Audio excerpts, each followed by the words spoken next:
My only child is almost 27 years old, so it's been a long time since I experienced those awe-inspiring feelings that come when you hold your child in those early days.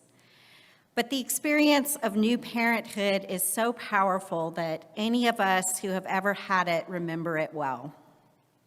It's a combination of overwhelming joy and wonder at this beautiful tiny creature that you helped to bring into the world, along with sheer terror at the responsibility you now have to provide that child with a future that is safe and nurturing. Those first few days when we were at home, I sometimes wondered if the hospital had made a terrible mistake by letting me take responsibility for that baby. Newborns are hard, especially as parents are learning how to respond to their many needs while also getting very little sleep. But in those times when it wasn't terrifyingly difficult, I couldn't help but stare at my son in awe and wonder. He was staggeringly beautiful. His skin whisper soft, sweet aroma of his head as he nestled into my arms, his eyes curiously taking in the slightest shift in light and shadow, fingers curled into fists, but sometimes charmingly around my finger.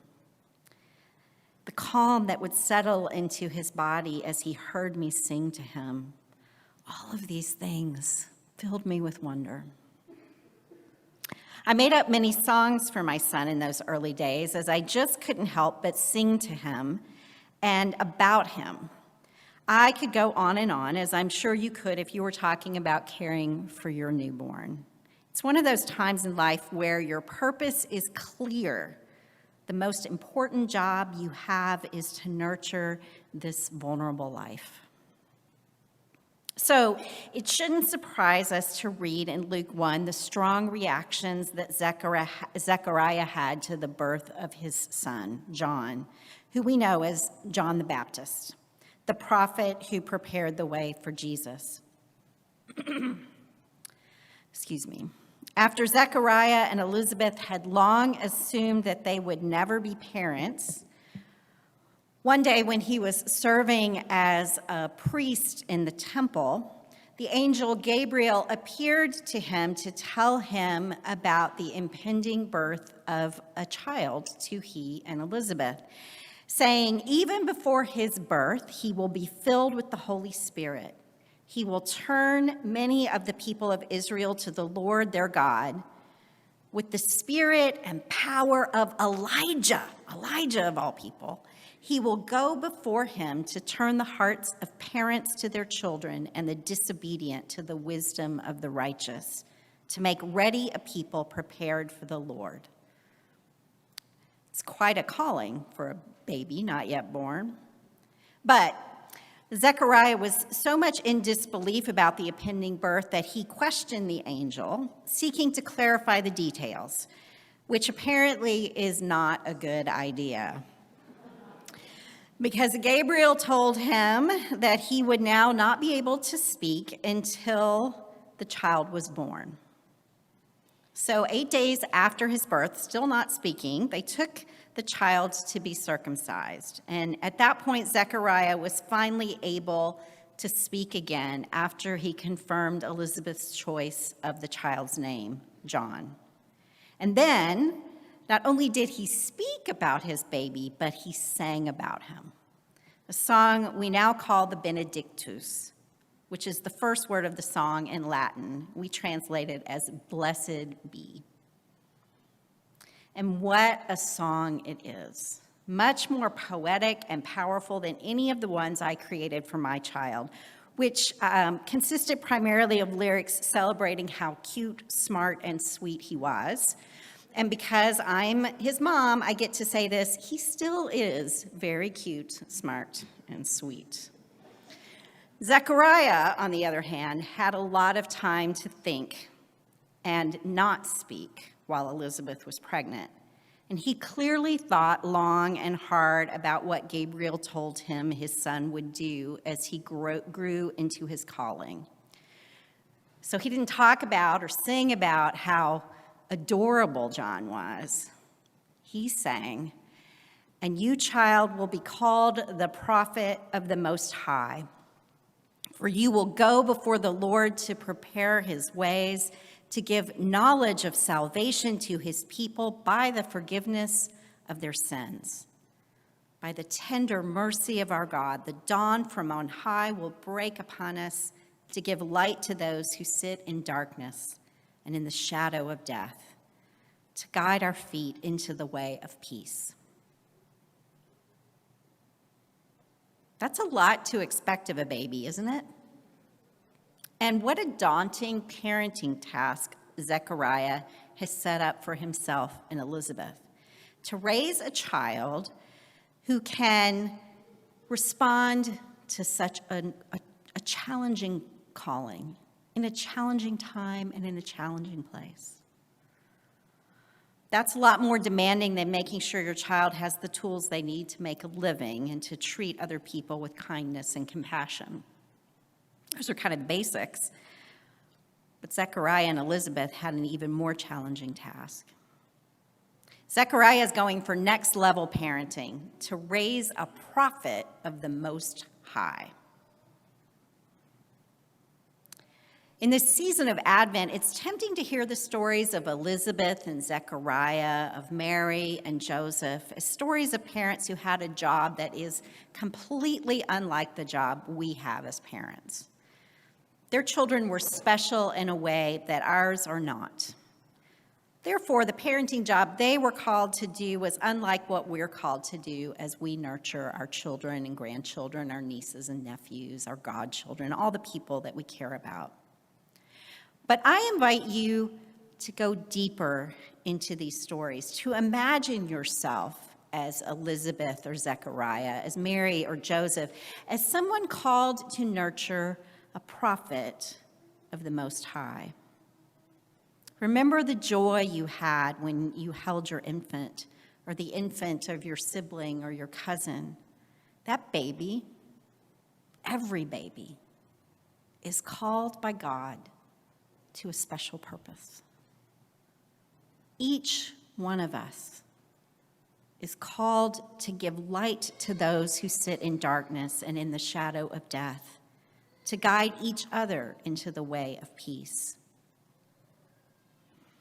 This time of year, we theologians like to talk about the mystery of the incarnation, this bold claim that we Christians make that God became flesh and dwelt among us.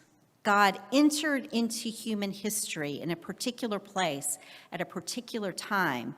This is not a transcendent God we can't relate to. That's the mystery of the incarnation. God entered into history, and it was at a particularly troubled place, in a particularly troubled time, that he chose to enter into human flesh. If God showed up then, God could show up anytime, anywhere. The God we know in Jesus is not a transcendent, unknowable being far from us, but one who enters the world as an ordinary person in an ordinary place, but who then acts in such a way that assumptions we have about how the world should work get overturned. Jesus lived as a human being to show us the way. This is what the early Christians called it. They didn't call themselves Christians. They called themselves followers of the way of Jesus. John the Baptist, one of the things I've always been fascinated about, well, why John the Baptist? Why was he so important to the story? And for me, I think John the Baptist shows us that Jesus doesn't do it alone. Jesus needs partners along the way. John came to prepare the way for him, and then Jesus developed disciples and apostles who told the story after him. This is a communal act. We've all had teachers, mentors, or parents who are descendants of that tradition, descendants of the ones who showed us the way. We then are called to show that way to others, to our children, but also to any of the children that we meet in the world. The mystery of the incarnation is not just that Jesus became flesh and dwelled among us, but also that God has dwelled in the flesh of prophets and teachers throughout history, and they have shown us the way. And so what does that mean for us now? Our calling as people who nurture the next generation is not just to nurture them to have the sort of life that we think of as successful or comfortable. I'm guessing that Zechariah and Elizabeth would have been thrilled with such an ordinary life for their long-awaited son. But the angel Gabriel appeared to them and challenged them to have a different vision. And it was a challenging vision. Prophets never have it easy. Zechariah would have known that.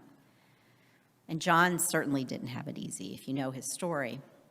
Most of us would not wish for our child's life to end the way that John's life ended, beheaded by a corrupt king. Zechariah probably needed to have his mouth kept shut for 9 months in order not to object frequently and persistently to the life Gabriel set forth as God's calling for him. I wonder what Zechariah thought about during that long silence. Perhaps he took the time to look around and come to terms with how bad things were going for his people, how badly things were going, and how desperate they were for a prophetic voice to lead them into the way of peace. Perhaps he began to realize that if God wanted his child to lead his people into the way of peace, then as a father, his job was to help prepare him to do that.